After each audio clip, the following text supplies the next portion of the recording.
Bonjour à tous et bienvenue dans notre premier podcast. Aujourd'hui, nous allons vous parler des gaz à effet de serre. Ce podcast sera divisé en 4 parties. La première parlera de qu'est-ce qu'un gaz à effet de serre. La seconde parlera de comment les gaz à effet de serre sont-ils produits. La troisième parlera des dégâts causés par l'augmentation des gaz à effet de serre dans l'atmosphère.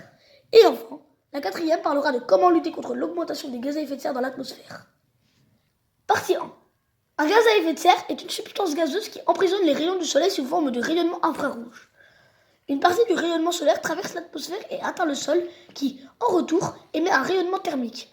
Celui-ci est absorbé par les gaz à effet de serre, ce qui a pour effet de réchauffer l'atmosphère terrestre. C'est l'effet de serre. Partie 2. Il existe 3 types de gaz à effet de serre. Le dioxyde de carbone, communément appelé le CO2, le méthane et le protoxyde d'azote. Ces 3 gaz contribuent à l'effet de serre.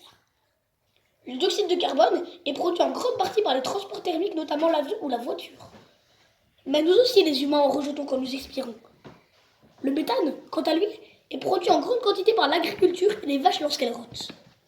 Le protoxyde d'azote est, lui, produit surtout par le secteur agricole en raison du processus de fertilisation des sols cultivés à base de produits azotés.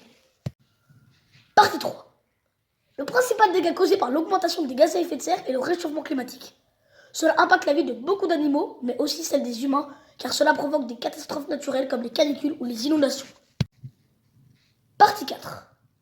Il y a plusieurs moyens simples mais efficaces pour lutter contre l'effet de serre, comme utiliser moins la voiture et plus le vélo, ou planter des plantes dans vos jardins car celles-ci absorbent le dioxyde de carbone et rejettent de l'oxygène. On espère que ce podcast vous a plu, et si vous voulez, vous pouvez retrouver plusieurs autres de nos podcasts sur YouTube.